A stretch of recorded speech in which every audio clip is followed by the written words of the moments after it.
बेटा, मेरी बेटी सुबह नाश्ता करके नहीं आई। आप तो उसके साथ यूनिवर्सिटी में पढ़ती हो, आप उसकी दोस्त हो, ये उसे दे देना ताकि वो नाश्ता कर ले। अंकल जी, कोई फायदा नहीं उसे देने का, उसने वैसे भी ये वेस्ट कर देना है। वो वैसे भी आपको कुछ नहीं समझती, लेकिन फिर भी मैं आपके लिए ये ले जाती हूँ। बेटा कोई बात नहीं, बाप का तो फर्ज है ना अपनी औलाद का ख्याल रखना। वो कुछ समझे ना समझे, इससे क्या फर्क पड़ता है। अच्छा, मैं चलता हूँ।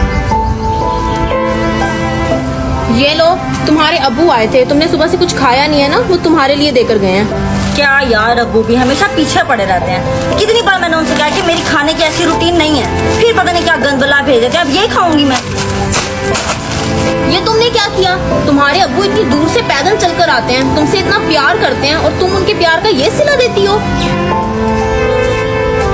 बिलाल साहब, खैर तो है, बड़े परेशान लग रहे हैं आप। नहीं नहीं बेटा, मैं कभी परेशान ही नहीं हुआ। परेशानी कभी आपको मिले भी ना। मैं आपके लिए एक गुड न्यूज लाया हूँ। अच्छा, क्या खुशखबरी लाया हो मेरे लिए बेटा? अब से आपकी परेशानी कम हो जाएगी, क्योंकि आपकी बेटी को स्कॉलरशिप मिलना शुरू हो गई है। क्या सच में? या अल्लाह, तेरा लाख लाख शुक्र है। हाँ जी, यही सच है। अब आप जाएं और ये खुशखबरी अपनी बेटी को सुनाएं। बेटा, बाहर क्यों बैठी हो? घर के अंदर जगह कम थी क्या? अब्बू, आपको क्या मसला है? आप हमेशा मेरे पीछे ही पड़े रहते हैं, और आप यूनिवर्सिटी चीजें क्यों भेजते हैं? मैंने नहीं खाई, वो फेंक दी मैंने। अरे बेटा, आप सुबह नाश्ता नहीं किया था, इसलिए मैं देने आया था आपको, और तुम्हारे लिए खुशखबरी लाया हूँ। सुना दीजिए, कोई फजूल सी ही होगी। बेटा, तुम्हारी स्कॉलरशिप शुरू हो गई है यूनिवर्सिटी में। हजारों में से चंद लोगों के नाम आते हैं, जिनमें से आप भी हो। ओह, ये फजूल सी खबर, ये तो मेरे किसी काम की नहीं है। मुझे लगा शायद कोई और बात होगी।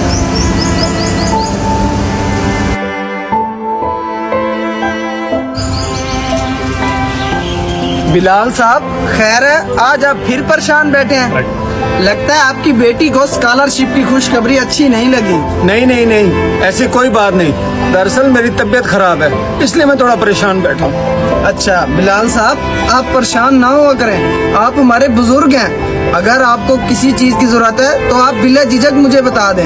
अल्लाह तुझे बहुत दे बेटा, मेरे बेटे की कमी तू ही पूरी कर रहा है। ये जो तू मेरा हाल चाल पूछ लेता है, यही मेरे लिए बहुत है। बेटा, कितनी बार आपको कहा है घर में बैठा करो, आप क्यों बाहर बैठते हैं? लोग बातें करते हैं। अब्बू, आपको क्या मसला है? हर वक्त तो आप मेरे पीछे ही पड़े रहते हैं। आपको कोई और नजर नहीं आता क्या?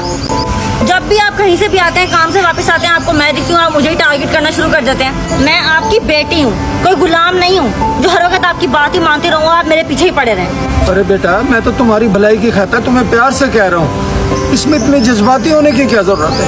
ओह प्लीज, आप अपना प्यार ना अपने पास रखें, और ये आते जाते मुझे टोकना बंद कर दें आप। ये क्या बदतमीजी है?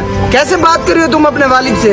एक और आ गया मुझ पर लेक्चर झाड़ने वाला। आप दोनों कोई और काम नहीं है जो मेरे पीछे पड़े रहते हैं आप लोग? और वैसे भी इन्होंने किया ही क्या है? बस एक ही घर, वो भी टूटा फूटा, बाकी सब तो मैं खुद अपने लिए कर रही हूँ। तुम जानना चाहती हो तुम्हारे वालिद ने तुम्हारे लिए क्या क्या किया है? तो सुनो। मैंने अपना खून बेचना है।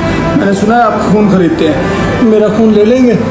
और बाबा, तेरे जो खून निकलना चाहिए जेड़ा असी लै लीए, जे मर मुर गया तो फिर कौन जिम्मेदार है? मैं मजबूर हूँ कि आपके पास आया हूँ। 2 बोतलें ले लें और मुझे पैसे दे दें। इंतहाई ज़रूरत के तहत आपके पास आया हूँ। बाबा जी ठीक है, असी लै लेने हैं। जे मर मुर गया तो साडी जिम्मेदारी कोई नहीं। चलो ठीक है, कटते हैं खून थोड़ा। ठीक है बाबा जी, ये तुसी अपने वाइफ लिखाओ मैनू ते नाले साइन करो। हेलो बाबा जी, पैसे। थोड़ा खून बड़ा महंगा बिकिया। बाबा जी, गल पूछा, ਤੁਹਾਨੂੰ ਕੀ मजबूरी सी तुसी अपना खून बेचना आए हो? बेटी की यूनिवर्सिटी में फीस भरनी थी, लोगों से कर्ज मांगा, उन्होंने दिया नहीं, तो यही एक रास्ता था मेरे पास। बाबा जी, वैसे हिम्मत है ਤੁਹਾਡੀ, इस उम्र ਦੇ ਵਿੱਚ ਤੁਸੀਂ ਆਪਣੇ ਬੱਚਿਆਂ ਵਾਸਤੇ ਇੰਨਾ ਕੁਝ ਕਰ ਰਹੇ हो। अब्बू जी, मेरी पूरी यूनिवर्सिटी में सबके पास एंड्रॉयड मोबाइल है, मुझे भी अच्छा सा मोबाइल चाहिए। लेकिन बेटा, अभी तो मेरे पास पैसे नहीं है। कल ही तो मैंने यूनिवर्सिटी की फीस भरी है, मुझे थोड़ा सा वक्त दे दो ताकि मैं आपकी ख्वाहिश पूरी कर सकूं। एक ही तो आपकी बेटी हूँ, और आप मेरी वो ख्वाहिशें भी नहीं पूरी कर सकते। अगर यही मेरी जगह बेटा होता ना तो उसकी हर ख्वाहिश पूरी हो जाती। बस मुझे कल मोबाइल चाहिए तो चाहिए।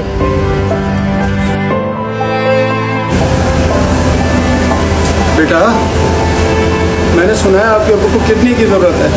अगर आप कहें तो मैं अपनी किडनी दे सकता हूँ। अरे अंकल जी, आप तो मेरे अब्बू से भी ज़्यादा बुजुर्ग हैं। मैं आपकी किडनी कैसे ले सकता हूँ? बेटा, मेरी मजबूरी है, मुझे पैसों की ज़रूरत है। पैसे भी ज़िंदगी का क्या पता। आप मेरी किडनी ले लें, मेरी ज़रूरत पूरी हो जाएगी। चले ठीक है, अब आप इतना कह रहे हैं और आपकी मजबूरी है, चले निकलवा लेते हैं आप। सबके पास मोबाइल है, एक मेरे पास ही नहीं है। पता नहीं मेरे अब्बू मुझे मोबाइल कब लेकर देंगे। मोबाइल? हाँ बेटा, ले लो, ये तुम्हारा ही है। देखने में तो सस्ता सा ही लग रहा है ये। चले अब ले ही आए हैं, यही तो बहुत ही बड़ी बात है। बेटा, ये सबसे महंगा मोबाइल है जो मैं तुम्हारे लिए ले आया हूँ। मुझे पता है आप कितना महंगा लेके आ सकते हैं। लाइए, इधर दे दीजिए।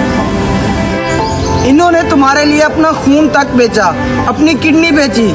शर्म आनी चाहिए तुम्हें। और ऊपर से तुम ये कहती हो इन्होंने मेरे लिए किया ही क्या है? तुम तो खुश नसीब हो, तुम्हें इन जैसा वालिद मिला है। उनसे जाके पूछो जिनके वालिद ही नहीं होते। तुम इनका जितना भी शुक्र अदा करो ना, कम है। इन्होंने खुद को बेचकर, अपना जिस्म काट कर तुम्हारी ख्वाहिशात को पूरा किया है, और आगे से तुम कहती हो मेरे लिए किया ही क्या है? बस बेटा बस, मेरी बेटी को इतना शर्मिंदा न करो, क्योंकि मैं अपने बेटे के चेहरे पर उदासी नहीं देख सकता। देखो, अभी भी उन्हें तुम्हारा ही ख्याल आ रहा है, और तुम तो हो ही पत्थर दिल। अब्बू, मुझे माफ कर दें। मुझे बिल्कुल नहीं पता था कि आप मेरे लिए इतना सब सहते हैं। आपने अपना जिस्म काट के मेरी ख्वाहिशों को पूरा किया। अगर मुझे जरा सा भी अंदाजा होता तो मैं बिल्कुल ऐसी ख्वाहिशों का इजहार न करती। कोई बात नहीं बेटा, तुम मेरी बेटी नहीं, मेरा जहान हो। तू सदा खुश रहे।